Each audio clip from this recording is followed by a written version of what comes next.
So hey guys, welcome once again to my channel. It's conceptual. I know it's been a long time.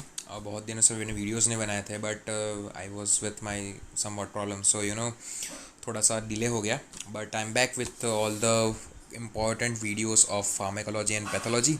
Okay, so I hope आपको ये जो भी series जो मैंने अभी तक डाली है होप सो आप उसका यूटिलाइजेशन कर रहे होंगे. एंड नोट्स के लिए मैं चैनल लिंक डाल रहा हूँ.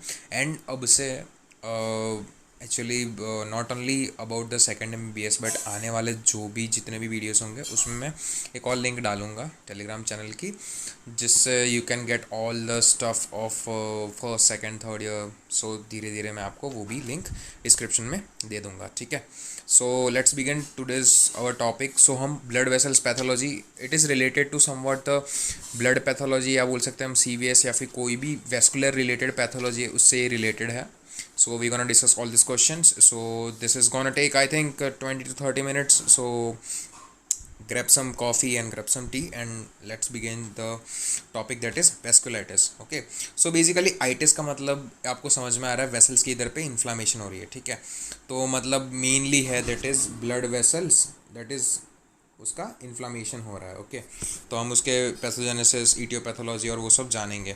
सो मेनली वेस्कुलाइटिस वेन्स में भी होती है एज वेल एज आर्टरीज में भी होते हैं. बट हम क्यों बेसिकली आर्टरीज का स्टडी करते हैं?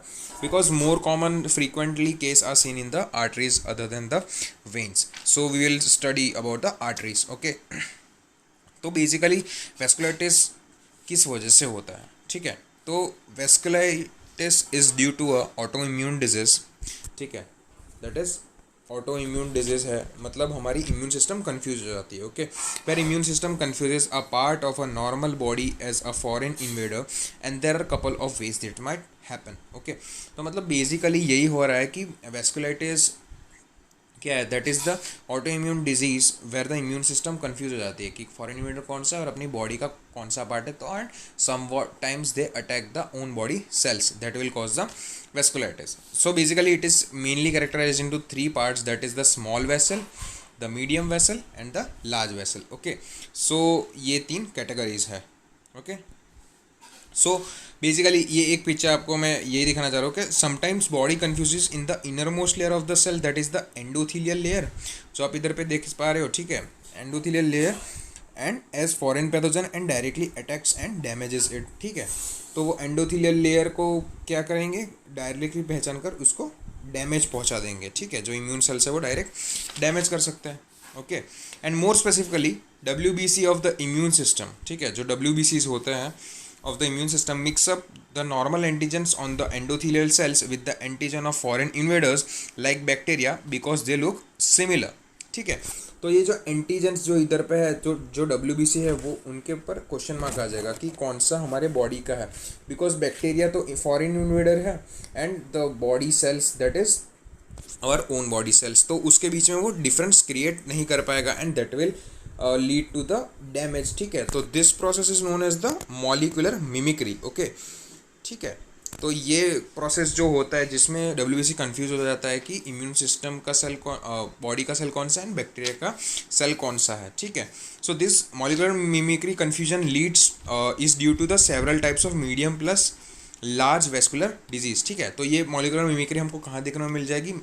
मैंने आपको बताया ना, small medium and large vessel vasculitis होते हैं, उसमें मीडियम एंड लार्ज में मोस्ट ऑफली मॉलिक्यूलर मिमिक्री हमको देखने को मिल सकती है. Okay, the second reason is immune system attacks the healthy cells. ठीक है, the healthy cells are that are near the vascular endothelium and endothelium cells are damage indirectly. ठीक है, तो ये इधर पे हमने ये पूरा जो देखा that is the direct damage. Okay, and ये जो पूरा है that is the indirect damage. Okay, so इसमें बेसिकली हो रहा क्या है कि इनडायरेक्ट डैमेज में डायरेक्टली डैमेज नहीं कर रहा बट वो आजू बाजू जैसे एंडोथीलियल सेल्स के कुछ भी प्रोटीन है उसको एक्टिवेट कर रहा है and that protein is further activating some क्या बोल सकते हैं substances that damage the endothelial layer.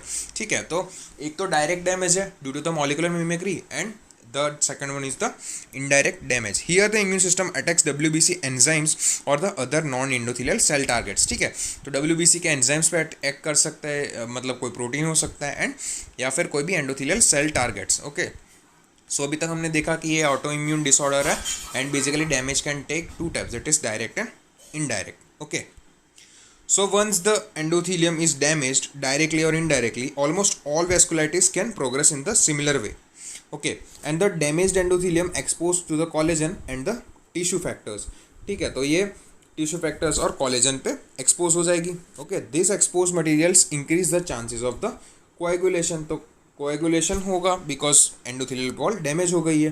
The wall of the blood vessels become more weaker as they get damage and they are most likely to cause the aneurysms. Okay, so aneurysms एक अलग से topic है, मैं आपको आने वाले videos में बताऊंगा कि what is aneurysm. Okay, so more likely to cause the aneurysm and a vessel wall and as vessel wall heals become harder and stiffer. ठीक है, तो as vessel wall heals it becomes harder and stiffer because of the fibrin deposition in the healing process. ठीक है, तो पहला तो एक तो weakened walls होगी and that will cause the aneurysm.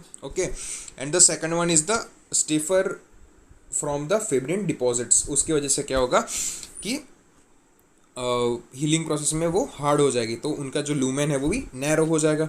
Okay, so basically that is the vasculitis.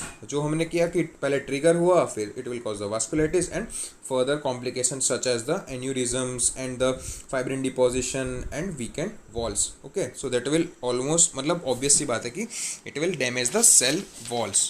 Okay, so basically general symptoms caused by inflammatory response of the immune system that are the fever, wait loss and fatigue. ठीक है, तो तीन basically जो inflammatory response की वजह से जो हो रहा है that is the fever, weight loss and fatigue. The specific symptoms depends where in the body vasculitis is occurring, that is depends on the organ supplied by the affected vessel. ठीक है, तो मतलब बेसिकली जहाँ पे होगा वहाँ पे हमको देखने को मिलेंगे specific symptoms. Okay, so vasculitis में होता क्या है कि it will reduce the blood flow to the organ. अब ये reduce the blood flow to the organ कैसे हो रहा है? It will happen in the two ways. ठीक है, तो एक तो वो तो ब्लड क्लॉट्स की वजह से हो गया and that is the end second one is the fibrin deposition. उसकी वजह से क्लॉट्स की वजह से ब्लड फ्लो कम होगा एंड जो फाइब्रिन डिपोजिशन है उसकी वजह से लूमेन छोटा जाएगा, तो उसकी वजह से भी ब्लड फ्लो कम हो जाएगा and that will lead to the obvious सी बात है कि organic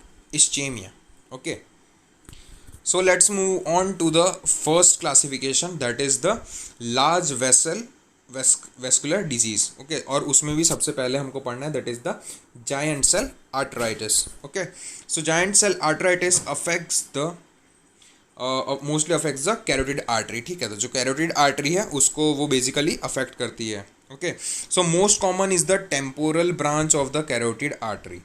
okay, so temporal branch of the carotid artery को अफेक्ट करेगा, that will cause the headache. The next one is the vasculitis of the ophthalmic artery. तो ophthalmic obvious सी बात है कि विजुअल से रिलेटेड है, तो it will cause the visual disturbances. And the third one is the vasculitis of the facial artery, that is it will cause pain while chewing, that is also known as the claudication. Okay, so it will cause the claudication. So carotid artery को mainly affect करता है, उसकी भी mainly temporal branch को, that will cause the headache, followed by ophthalmic artery and the facial artery.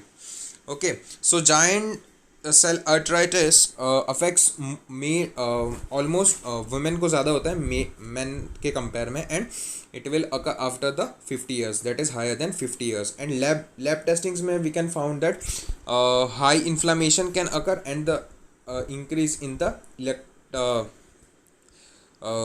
ESR, that is the erythrocyte sedimentation rate. ठीक है, तो वो भी बढ़ जाएगा.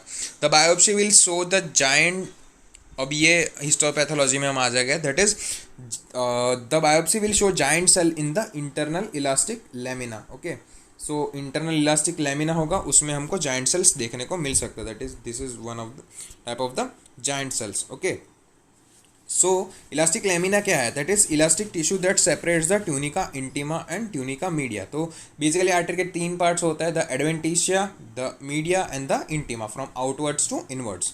तो जो इलास्टिक टिश्यू जो कवर करते हैं इंटीमा एंड मीडिया को, that is the elastic lamina. तो जाइंट सेल बेसिकली है क्या? तो giant cell is basically granuloma, that is the group of monocytes packed together. ठीक है, तो आप इधर पे देख सकते हैं एक जाइंट सेल है and there are the bunch of the monocytes. ठीक है, giant cell arteritis is segmental. ठीक है, that is we'll look at the entirely affected artery, we will see only some segments actually affected. तो इसका मतलब ये है कि एक्चुअली सेगमेंटल होता है, मतलब इधर पे मतलब स्पेसिफिक एरियाज में ही वो अफेक्ट करेगा. तो हमको जब भी हम इसका एक स्पेसिमेन लेंगे we have to take a long section of the artery, ठीक है, जिसकी वजह से वी कैन आइडेंटिफाई. बट हमने क्या होगा कि हमने अगर छोटा सा ही पीस लिया, ठीक है, तो we might ending up getting the unaffected section and then we can not diagnose the patient properly. So it's important to take the whole specimen, या बोल सकते हैं we have to take a large specimen during the testing of the giant cell arthritis. Okay, so giant cell arthritis का treatment क्या है? That is the corticosteroids that weakens the immune response and complication that is blindness. वो क्यों हो रहा है? Due to the poor blood flow in the ophthalmic artery that will cause the visual disturbances and it will cause ischaemia in eyes leading to the blindness. ठीक है, तो giant cell arthritis को एक बार पर्टिकुलर डिफाइन करने के लिए basically ये है क्या कि मेनली तो कैरोटिड आर्टरी में होता है, affecting ophthalmic and facial artery, headache, फिर क्लॉडिकेशन हो सकता है and visual disturbances leading to and treatment में corticosteroids and we have to take the large section, ये हमको याद रखना पड़ेगा. And bunch of monocyte tightly pack together that is the giant cell, और बोल सकते हैं granuloma. Okay, so moving towards the next one that is the Takayasu arthritis. Okay, so Takayasu arthritis is very much similar to the giant cell arthritis. Okay, so कैसे है कि giant cell arthritis occurs after 50 years and Takayasu arthritis affects Asian women less than 40 years. उधर पे more than 50 years था, इधर पे less than 40 years है. हमने giant cell में देखा था कि it was affecting mainly the carotid artery. Okay, so जो कैरोटिड आर्टरी थी उसको वो मेनली अफेक्ट कर रहा था, बट इधर पे क्या अफेक्ट कर रहा है? Let's see. Okay, so affects the arteries that branch the aortic arch. ठीक है, जो एओर्टिक आर्च की जो ब्रांचेज है उसमें बेसिकली ये हमको देखने को मिलेगा. Okay, so if the inflammation happens around the aortic branches that supplies the upper extremities. Okay, so जो फेस के ऊपर upper part of the body को जो सप्लाई कर रहा है, ठीक है, अपर एक्सट्रीमिटीज, तो that will cause the weak और नो पल्स. ठीक है, तो वीक और नो पल्स हमको फील होगा, उसको मतलब पल्स फील नहीं हो पाएगी. If the inflammation around the aortic arch that serves the head. Okay, जो हेड पर जा रही है, हेड और ब्रेन पर, तो उस पर होगा, तो that will cause the visual and the neurological symptoms. तो अपर एक्सट्रीमिटीज पे क्या हो रहा है? वीक और no pulse, and if affects to the head it will cause the visual plus neurological symptoms. Okay, so in histology में भी हमको क्या, because of the similarity to the giant cell arthritis it will हमको giant cells in the internal elastic lamina, ठीक है, उसको देखने को मिल सकती है. ओके, लैब में भी हमको इरेथ्रोसाइट सेडिमेंटेशन रेट बढ़ जाएगा. Okay, and treatment is basically corticosteroids. Okay, so basically that is, इसमें इतना ही है कि आयोटिक आर्च की ब्रांचेस को वो अफेक्ट करेगा, अपर एक्सट्रीमिटीज पे वीक और नो पल्स, एंड हेड पे विजुअल और neurological symptoms. Okay, now moving on towards the medium size vessel vascular disease. तो हमको जायंट सेल आर्थराइटिस में दो याद रखना है, that is giant cell arthritis and the Takayasu arthritis. Okay, so moving on towards the medium sized vessel vascular disease, it affects the wide range of muscular arteries that supply organs. Most common disease that is the Kawasaki disease. Okay, so Kawasaki disease is mainly क्या है, इसमें इससे अलग से भी मैं एक video बनाऊंगा, so we will explain that, but it mainly affects the coronary arteries that supply to the heart. Okay, so इसमें जो हार्ट को सप्लाई जाती हुई है आर्टरीज है उसमें वेस्कुलाइटिस होगा. Okay, the moving on to the next one that is the polyarteritis nodosa. Okay, so इसमें क्या है कि immune cells attack the endothelium, और वो क्या समझ लेता है, बिकॉज उनको लगता है कि वो हेपेटाइटिस बी का वायरस है, but they attack the endothelium, so hence endothelium is damaged, and उसकी वजह से क्या होगा, it will cause the transmural inflammation. तो मतलब कि तीनों लेयर जो एडवेंटिशिया, मीडिया एंड इंटीमा, जो तीनों लेयर है that will get affected. okay, मतलब उनका डैमेज हो जाएगा. okay, so all the three layers die and fibrosis occurs as the walls vascular heal. तो ये जो fibrosis हुआ था उसकी वजह से हीलिंग में फाइब्रोसिस हो जाएगा. ठीक है, एंड जो वीकेन हुआ था उसकी वजह से एन्यूरिज्म लाइक कंडीशन हो जाएगी जो पहले दो फैक्टर्स हमने पढ़े थे. And this is called as the dying and fibrosis of the vascular vessels is called the fibroid necrosis. Okay, so पहले तो फिब्रिलेशन हुआ एंड फिर the cells will die, that will cause the necrosis, that is fibroid necrosis. Weak walls of the vessels are prone to the aneurysm. Weakness आ जाएगी तो aneurysm से हो जाएगा. Some areas bulge out and weaken the walls. ठीक है, तो थोड़ा सा बल्ज आउट हो जाएगा, that will weaken the walls. Okay, so we see fibrotic aneurysm which are hard bulges down the length of the artery. Okay, so we see fibrotic aneurysms which are hard bulges down the length of the artery. मतलब hard bulges तो मतलब ये nodules type बन जाएंगे. सो इसकी वजह से ही नाम दे रखा है पॉली आर्टराइटिस नोड्यूसा. मतलब नोड्यूल्स, पॉली मतलब many in number and arteritis मतलब आर्टरी. ठीक है, तो many number of nodules lying around the artery, that is the poly arteritis nodosa. Okay, so वो क्या है कि फाइब्रोटिक एन्यूरिज्म्स जो होंगे वो bulges down the length of artery, that will give the string of beads like aneurysm. ठीक है, string of bead like appearance on the angiogram. हम एंजियोग्राम करेंगे तो that will cause the string of bead like appearance. Okay, so अब basically organ इश्चीमिया होगा तो कौन से पे अफेक्ट करता, तो हमने थोड़े से एग्जांपल दिए, that is renal arteritis, mesenteric arteritis, brain arteries and skin arteries पे जो अफेक्ट करेगा तब क्या क्या होगा. तो रीनल आर्टरीज पे अफेक्ट करेगा तो that will cause the hypertension. ठीक है, हाइपरटेंशन. इफ मेजेंट्रिक आर्टरी तो उसके वजह से मेसेंट्रिक इश्चेमिया हो जाएगा and it will cause the abdominal pain and gastrointestinal bleeding. If brain arteries are affected then it will cause the, basically बात है कि न्यूरोलॉजिकल सिम्टम्स होंगे. एंड स्किन आर्टराइटिस में क्या होगा कि it will cause the skin lesions. The treatment is basically सब में एक ही treatment, that is to give the corticosteroids. And now we are talking about the medium vessel vasculitis. Okay, the next one is the Buerger's disease. ठीक है, तो ये burger से कुछ नहीं है, ये एक न्यूयॉर्क सिटी के जो पैथोलॉजिस्ट है बर्जर्स, तो उनकी वजह से नाम आया, that is the Buerger's disease. Okay, तो उसका other name of the Buerger's disease that is the thromboangiitis obliterans. अब उसका मीनिंग ही क्या है कि थ्रोम्बो का मतलब होता है क्लॉट, एनजी का मतलब होता है वेसल, आइटिस का मतलब होता है इन्फ्लेमेशन एंड ऑब्लिटरेंस का मतलब होता है ब्लॉकेज. तो मतलब वेसल क्लॉट हुआ तो उसकी वजह से इन्फ्लेमेशन हुआ एंड ब्लॉकेज भी हुआ. Okay, so causing clots in vessels supplying the fingers and the toes. तो फिंगर एंड टोज में जो भी ब्लड वेसल सप्लाई हो रही है वहाँ पे क्लॉट्स बन जाएंगे. Okay, so this can lead to ulcers and eventually dead tissue in the digits and also can cause the auto amputation. Okay, so auto amputation मतलब dead tissue हो जाएगा तो उसको काटना ही पड़ेगा. Okay, so it usually affects the men who are 20 to 40 years and they frequently use the tobacco products. So मतलब basically क्या है कि the tobacco products will trigger the autoimmune response. Okay, so हमको स्टॉप करना चाहिए उसका uses. तो stop करने से वो प्रिवेंट मतलब बेसिकली रुक तो नहीं जाएगा but it will almost be prevented for a long time. Okay, so basically हमने मीडियम सेल वास्कुलाइटिस में तीन चीज़ें पढ़ी, that is the Kawasaki disease, the Buerger's disease and the polyarteritis nodosa. Okay, Buerger's disease mainly finger and toes में, Kawasaki disease heart में and organic ischemia that is the polyarteritis nodosa. उसमें भी हमने देखा, मैं आपको दिखा देता हूँ एक और बार, that is the renal artery, mesenteric artery, brain arteries and the skin arteries. Okay, so I hope ये medium vessel vasculitis आपको समझ में आया होगा. So now moving on towards the last category, that is the small vessel vascular disease, that it affects the arterioles, capillaries and the venules. Okay, so basically जो भी small vessels है हमारी body में उसको अफेक्ट करेंगे. In these B cell mistakenly target the antibodies to granules made by the person's own neutrophils. ठीक है, तो जो बी सेल जो बॉडी है वो न्यूट्रोफिल्स पे अटैक कर जाएगा. मतलब बेसिकली दो जो इम्यून सेल्स है that will attacks each other.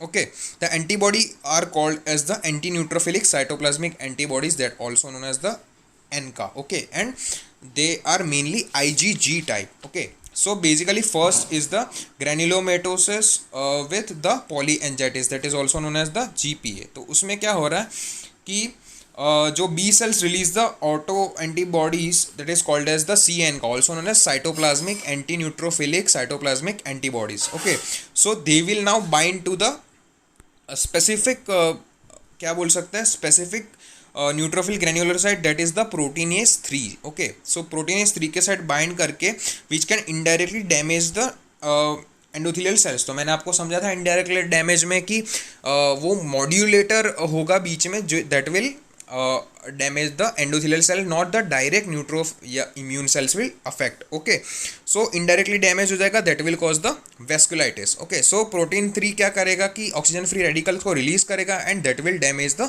endothelial cells. That is about the the pathology of the granulomatosis with polyangiitis या बोल सकते हैं GPA. The biopsy reveals that is क्या बोल सकते हैं कि inflammation in granulomas the blood vessel of in the blood vessel. GPA affects the nasopharynx, the lungs and the kidneys. Okay, so अब basically nasopharynx को affect करेगा तो that will cause the chronic pain from sinusitis and bloody mucus from ulcers within the nose.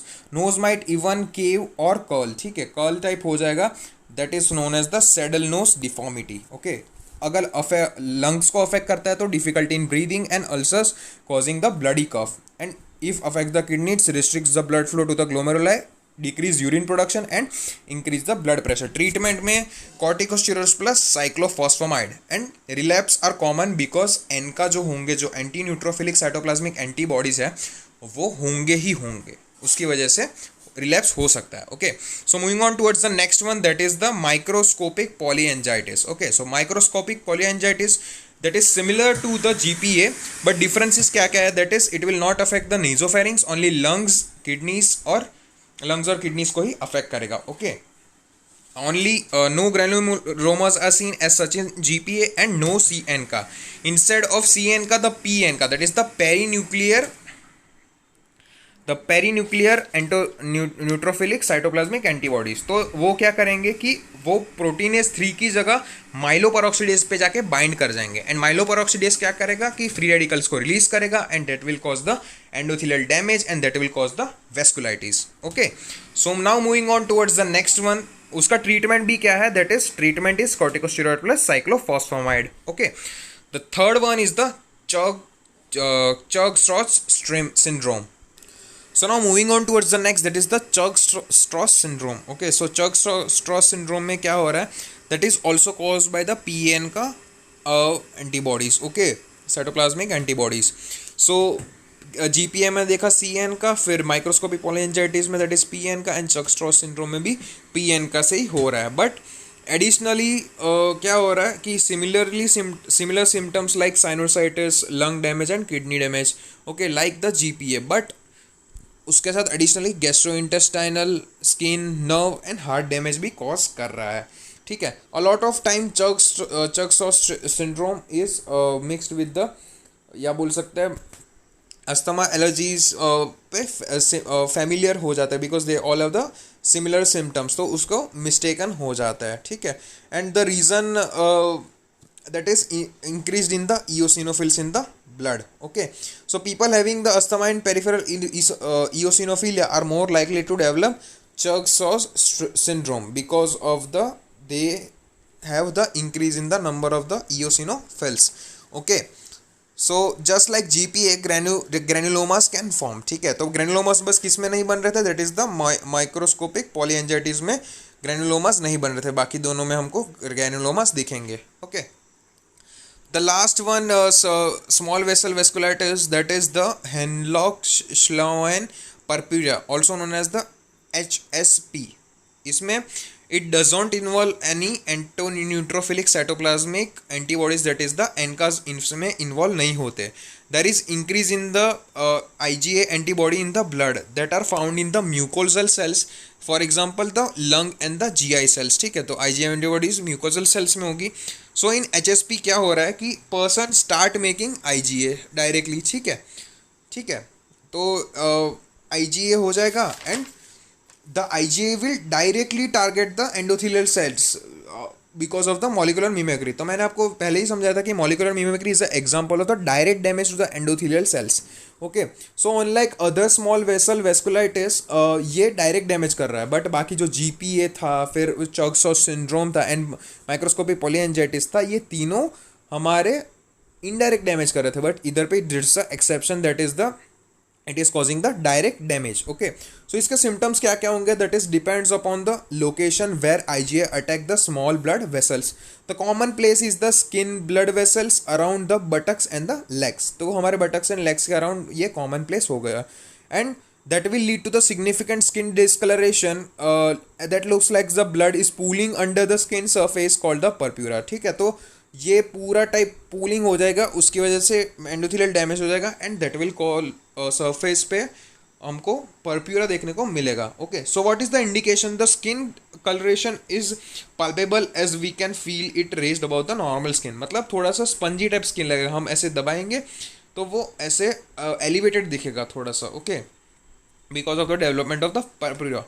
Fibrosis of the blood vessels hardens and makes it palpable. Okay, so just like in polyarteritis nodosa, if IgA attacks the blood vessels in GIT, it can cause the abdominal pain. ठीक है, तो abdominal pain भी हो सकता है, and अगर kidneys को वो डैमेज करता है तो that will cause the hematuria and causing the IgA nephropathy. Okay, so ठीक है, तो ट्रीटमेंट में हम उसको क्या देंगे, that is it may resolve on its own, but in severe cases या सीवियर सिम्टम्स अगर दिखाए तो we can give the steroids. तो आई होप आपको ये HSP भी समझ में आएगा. तो एक बार फिर से मैं आपको रिवाइज करवा देता हूँ कि स्मॉल वेसल एस्क्लेरोसिस में that is the HSP no ion का because of the IgA antibody direct damage. फिर हम सॉरी हमारे GPA में CAN का, माइक्रोस्कोपिक कोलिंजाइटिस एंड चॉक्स सिंड्रोम में PN का. माइक्रोस्कोपिक कोलिंजाइटिस में वी विल ओनली क्या बोलते हैं, we will not see any granulomas. That is the difference between चॉक्स syndrome and the microscopic polyangiitis. Okay, and microscopic polyangiitis also does not affect the nasopharynx. फिर हम आ जाते हैं medium vessel पे. तो मीडियम वेसल पे हमने क्या देखा था, that is Buerger's disease. Okay, जिसमें हम एम्प्यूटेशन करना पड़ा था एंड फिंगर एंड टोज में अफेक्ट कर रहा था. एंड फिर polyarteritis nodosa, that was affecting the organ ischemia as we have done discussed before. And the Kawasaki disease. Okay, so and हमको याद रखना है polyarteritis nodosa causes transmural inflammation, मतलब all three layers are affected, हमको याद रखना पड़ेगा. Okay, and the Kawasaki disease that will cause the inflammation in the coronary artery supplying to the heart. Okay, और लार्ज वेसल में हमने दो पढ़ा, that is the Takayasu arteritis and the giant cell arteritis. Okay, so I hope आपको ये पूरा video समझ में आया होगा गाइज. और ये है पूरा histopathology and this slide can be asked in the exam, so you have to remember it properly. So I hope आपको ये पूरा वीडियो समझ में होगा गाइस. बहुत दिनों के बाद मैंने वीडियो बनाया, सो रिकमेंड मी एनी सजेशंस कुछ भी हो तो आप कमेंट सेक्शन में मुझे बता सकते हो. एंड यार please like share and subscribe to my channel. And guys I know मैं बट रेगुलरली अब ट्राई करूँगा कि I will post new videos every day. एक हैबिट में डला सको at least 1 video a day. So that's my target and I hope I can achieve it. And so for more such information please subscribe to my channel. And guys, कोई भी doubt हो तो comment section में बता दीजिएगा. So until then, stay safe, stay happy, stay healthy. Goodbye, see you soon. Thank you.